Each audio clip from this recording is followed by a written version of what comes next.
Olá, tudo bem com você? Vamos recapitular mais uma lição da Escola Sabatina deste trimestre. Você já sabe, estudando o livro de Hebreus, essa carta, esse sermão maravilhoso do apóstolo Paulo. Hebreus, mensagem para os últimos dias. O tema da semana, Jesus, nosso irmão fiel. A lição dos jovens, que nesse trimestre também traz aqui um estudo sobre a carta de Paulo aos Hebreus, tem como título Jesus, nosso irmão fiel. Está aqui, inclusive a tirinha, né? Toda semana temos aí uma tirinha, um meme no começo da lição para ajudar a focalizar a discussão. E fica aqui o convite para que você possa assinar a lição também, tê-la. No trimestre que vem os temas serão diferentes. De quando em quando a lição dos jovens e de adultos tem o mesmo tema, o mesmo livro sendo estudado, e depois elas acabam tendo temas diferentes. A lição dos jovens focalizam as temáticas mais jovens e a de adultos segue ali a programação dela. Antes de começar aqui a lição 4, a recapitulação, né, porque eu entendo que você já estudou, está estudando a sua lição em casa, tomando tempo aí para ter contato com a lição todos os dias, porque a lição nos coloca em contato com a palavra de Deus. Esse é o propósito, fazer com que nós a estudemos todos os dias. Nós temos aí pelo menos 2 projetos que nos ajudam muito no contato com a palavra de Deus, como Igreja Adventista do Sétimo Dia. Um deles é o Reavivados por Sua Palavra. Todas as manhãs a gente compartilha nas redes sociais, no Twitter, no Instagram, no Facebook, o que a gente leu do capítulo do dia. Cada dia um capítulo. Já estamos no 3º ciclo, já são aí quase 10 anos de estudo ininterrupto da palavra de Deus, um capítulo por dia. E a lição da Escola Sabatina, que sempre apresenta cada trimestre um tema diferente, um livro diferente de estudos. E assim a nossa compreensão, o nosso conhecimento da palavra de Deus e do Deus da palavra vai aumentando cada vez mais. Esse é o propósito, esse é o objetivo, e é uma bênção estudar a palavra de Deus. Antes de começar, como eu dizia, o tema aqui da lição 4, eu quero ler aqui um trecho da lição anterior, na página 33 da lição da Escola Sabatina de Adultos. Um comentário aqui que foi um pouco mal compreendido por algumas pessoas. Eu quero comentar rapidamente aqui essa ideia, que diz assim: para o apóstolo, o Antigo Testamento era a palavra de Deus. O mesmo Deus que falou no passado continua a falar no presente. O Antigo Testamento comunica a vontade divina, porém, só foi possível entender seu significado de maneira mais completa quando o Filho veio à Terra. Na mente do autor, a revelação do Pai, no Filho, ofereceu a chave para a compreensão da verdadeira amplitude do Antigo Testamento. Assim, como a imagem na caixa de um quebra-cabeça apresenta a chave para encontrar o encaixe correto para cada uma das peças, Jesus trouxe à luz muito do Antigo Testamento. Veja, aqui fala da palavra chave, talvez tenha sido isso que tenha despertado a atenção de algumas pessoas, né? Ofereceu a chave para a compreensão da verdadeira amplitude do Antigo Testamento. É bom não confundir com uma ideia que está na moda aí, chamada de chave hermenêutica, Jesus como chave hermenêutica. Para quem defende esse tipo de ideia teológica, funciona mais ou menos assim: somente o que Jesus disse eu aceito como verdade, como algo inspirado. Se ele não repetiu aquilo que outros autores disseram, eu desprezo o que outros autores disseram. Basicamente, grosso modo, é isso aí. Então, se Moisés disse alguma coisa sobre algum assunto que Jesus não endossou no Novo Testamento, eu não considero aquilo que ele disse, ou considero apenas como alguma coisa cultural, alguma coisa que veio da cabeça do autor. Se Paulo disse alguma coisa que Jesus não endossou, Jesus como minha chave hermenêutica, eu então não aceito aquilo que Paulo disse e fico só com as palavras de Jesus.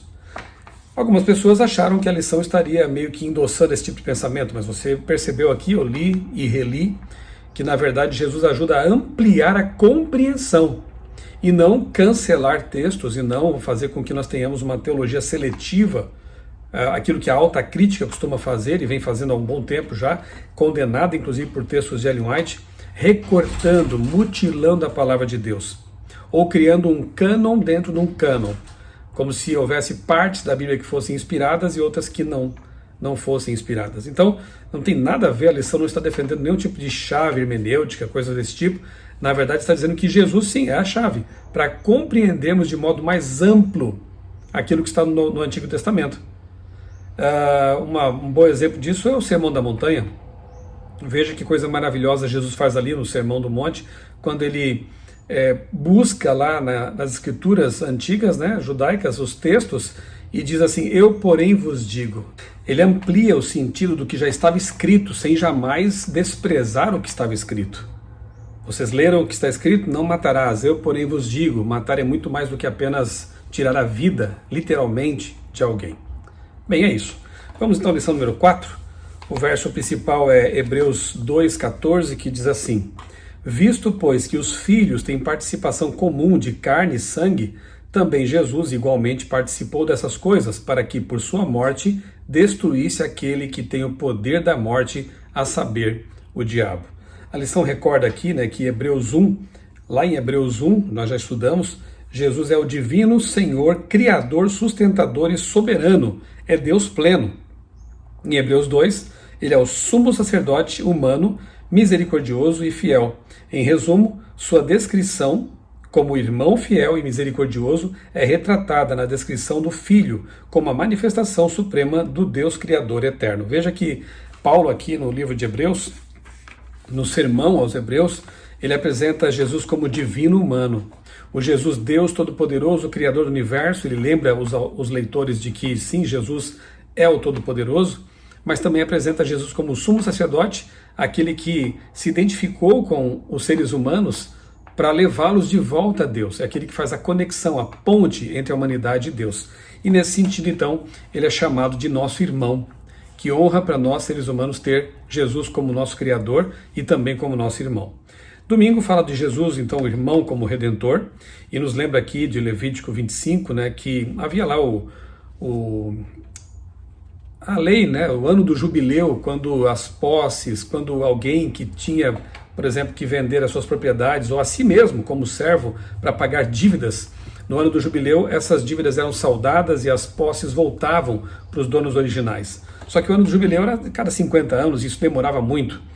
Era possível também, então, que um parente próximo da pessoa que estava endividada pudesse também resgatá-la dessa dívida. E Jesus é apresentado exatamente dessa forma, como um parente próximo, o nosso irmão que veio saldar uma dívida. Que dívida? Aquela que foi contraída por Adão e Eva por ocasião do pecado. Jesus veio pagar essa dívida e nos resgatar. A simbologia aí, né, do Antigo Testamento é bem interessante em relação a isso. Somos irmãos socorridos por Jesus, como traz ali Hebreus 2, 14 e 16. Eu vou ler aqui uns trechinhos da lição, como eu sempre faço. No fim da lição de domingo diz assim: Jesus adotou nossa natureza humana e se tornou carne e sangue como nós. Tornou-se nosso parente mais próximo e nos redimiu. Não teve vergonha de se chamar ou de nos chamar de irmãos, como está em Hebreus 2:11. Paradoxalmente, ao tomar nossa natureza e nos redimir, Jesus revelou sua natureza divina. No Antigo Testamento, o Redentor de Israel, seu parente mais próximo, é justamente Yahvé, Deus. E aqui tem vários textos que mostram isso, né? Então Jesus, ao se tornar nosso irmão, na verdade está afirmando mais uma vez a sua identidade de Yahvé, de Deus, do Criador, do Todo-Poderoso. Não se envergonha de chamá-los de irmãos, é a lição de segunda-feira, e aqui mostra, né, como ilustração, como um tipo de Jesus, Moisés, que poderia ter sido um faraó. Ele não se apegou ao fato de ser conhecido como filho da filha de Faraó, e Ellen White diz que o Faraó, inclusive, tinha planos para Moisés, ele poderia ser um próximo Faraó, né? E ele, na verdade, abriu mão dessa glória humana e mundana para se identificar com escravos, com os hebreus a quem ele ajudou a libertar. Então, Moisés, nesse caso, mais uma vez aqui é um tipo, né, de Jesus que, sendo Deus, vem à terra libertar os escravos e se identifica com eles, no caso de Jesus, assumindo um corpo humano. Portanto, não tenhamos vergonha de Jesus, pelo contrário, nos orgulhemos de ter um irmão tão maravilhoso como ele. A lição nos pede, nos faz pensar no fato de que nós não temos que nos envergonhar de Jesus. Não podemos nos envergonhar do nome de cristãos e de para onde quer que formos e onde quer que estejamos, manifestar isso. Eu sou um cristão, eu amo a Jesus, eu tenho um mestre, ele morreu por mim, ele está vivo e ele vai voltar. Ter orgulho de ser chamado de cristãos e pregar sobre o nosso grande amigo e salvador, nosso irmão Jesus Cristo. Terça-feira, carne e sangue como nós. Então a lição nos faz lembrar, de que sim, Jesus veio como um ser humano, 100% humano, porém com uma diferença, sem pecado. Então é aquilo, Jesus foi afetado pela humanidade caída, mas não infectado pelo pecado inerente a essa humanidade caída. Jesus não veio como Adão lá no jardim, com seus 4 a 5 metros de altura, perfeitamente criado. Jesus veio com 4.000 anos, pelo menos, aí de decadência física, da nossa humanidade, enfim. E foi nessa condição que ele venceu Satanás lá no deserto. E foi nessa condição que ele se manteve puro, impecável e perfeito, sendo assim o substituto perfeito para nós, Troca conosco a sua aliança, nos dá seu mérito, os seus méritos, e recebe sobre si os nossos pecados. Nós que não temos méritos, não temos mérito algum nesse caso. A lição diz assim que ele não cometeu nenhum pecado, Hebreus 4,15. Isso não se pode dizer de nenhum outro ser humano. Segundo, tinha uma natureza humana, mas era santo, inculpável, sem mácula, separado dos pecadores. Isso está em Hebreus 7:26. Ele estava entre os pecadores, mas separado deles, porque ele não tinha mácula de pecado. Certa vez ele disse, do diabo, aí vem o enganador, Satanás, em quem não tenho parte, ou ele não tem parte nenhuma em mim. Ou seja, Jesus não tinha uma natureza pecaminosa como nós temos. E, portanto, o diabo não tinha como se prevalecer disso em relação a Jesus. Porém, ele estava sujeito, sim, isso aqui é importante pensar, Jesus, como Adão e Eva, antes do pecado, que também não tinha uma natureza pecaminosa, estava sujeito a cair em tentação. Não veio fazer um teatrinho, ele colocou em risco a sua vida imortal. Nem dá para imaginar o que aconteceria se Jesus cometesse algum pecado, mas uma coisa é certa, não poderia ser nosso Redentor nesse caso. Jesus, ele estava como Adão e Eva antes do pecado, moralmente perfeito, porém fisicamente afetado pelo pecado. Não foi infectado pelo pecado, mas foi afetado. Jesus sentia fome, Jesus sentia frio, Jesus sentia solidão. Ele era fraco como nós, no sentido físico, enfim, mas moralmente semelhante a Adão e Eva antes do pecado. Temos tendências malignas, a escravidão ao pecado está arraigada em nossa natureza, somos carnais, vendidos à escravidão do pecado, como diz Paulo em Romanos capítulo 7. O orgulho e outras motivações pecaminosas poluem até mesmo nossas boas ações. Contudo, a natureza de Jesus não foi prejudicada pelo pecado, ou infectada, como eu disse. Se ele tivesse sido carnal, vendido à escravidão do pecado, como nós, também teria precisado de um Salvador. Em vez disso, veio como Salvador e se ofereceu como sacrifício sem mácula a Deus por nós. Pergunta aqui no fim da lição de terça-feira: se temos a promessa da vitória em Cristo, por que lutamos contra o pecado? Onde temos errado e como podemos viver segundo a alta vocação que temos nele? Uma coisa é certa, nós nascemos com uma natureza pecaminosa, em pecado me concebeu a minha mãe, como diz o Salmo 51. Então nós temos já uma natureza herdada, geneticamente afetada e infectada pelo pecado. Mas a Bíblia nos conclama, nos chama a lutar contra nossas tentações, a lutar contra o pecado, na força que vem de Deus, não por nossa própria força, porque isso é impossível. Então, Jesus, o único ser perfeito, o único que nunca pecou, nos ajuda em nossas batalhas e nos concede a vitória. Quarta-feira, aperfeiçoado por meio de sofrimentos. É interessante que Jesus veio como ser humano, mas é dito aqui por Paulo que ele foi aperfeiçoado pelos sofrimentos. Jesus não teve que superar nenhum tipo de imperfeição moral ou ética, como nós temos e enfrentamos.